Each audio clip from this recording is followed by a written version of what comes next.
ओवैसी की जलसे में पाकिस्तान जिंदाबाद नारा लगाने के मामले में मरकजी वजीर मुख्तार अब्बास नकवी का कहना है कि जो शख्स जहर की खेती करेगा उसे वही काटनी भी पड़ेगी। हमारे साथ बातचीत करने के लिए है केंद्रीय मंत्री मुख्तार अब्बास नकवी। सर, नागरिकता कानून को लेकर जो विरोध प्रदर्शन हो रहे हैं कहीं ना कहीं अब अराजकता भी दिखने लगी है, चाहे वो शर्जील इमाम के बयान की बात हो और अब ओवैसी की जो सभा थी उसमें पाकिस्तान जिंदाबाद के नारे। देखिए, जो ये लोग बोल रहे हैं वही काटेंगे ना। आप जहर की खेती करेंगे तो उस जहर की खेती में जो फसल उगेगी वो किस चीज़ की उगेगी? ऐसी फसलें उगेंगी।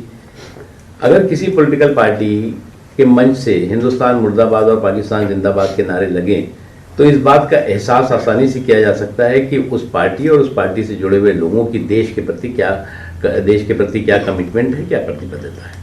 लेकिन सर, उन्हीं की पार्टी के वारिस पठान हैं, कह रहे हैं कि हमारी आबादी 15 करोड़ है, हम 100 करोड़ पर भारी पड़ेंगे। ऐसे विवादित बोल या भड़काऊ भाषण, मुझे लगता है इस तरह के भड़काऊ भाषण दे करके ये अपने अस्तित्व को बचाने के लिए लगे रहते हैं, इससे ज़्यादा कुछ नहीं है।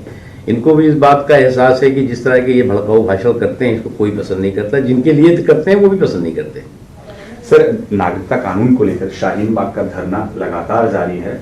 जो सुप्रीम कोर्ट ने पैनल बनाया 2 दिन हो गए, लगातार बातचीत कर रहा है लेकिन हल अभी नहीं। हमारी शुभकामनाएं है कि जल्दी से शाहीन बाग शांति बाग बने और उसके साथ ही साथ जो लोग किसी न किसी गुमराही गैंग के जरिए गुमराह करके वहाँ पर बैठाले गए हैं वो इस बात को समझ सकें कि जिस मुद्दे को लेकर वो बैठाले गए हैं उस मुद्दे की सच्चाई दूर तक कुछ नहीं है, सिर्फ फेक एंड फैब्रिकेटेड कहानी और भय और भ्रम का माहौल पैदा करने की कोशिश की गई। धन्यवाद हमसे बात करने के लिए। प्रकाश गुप्ता के साथ पवन गौर की टीम, दिल्ली।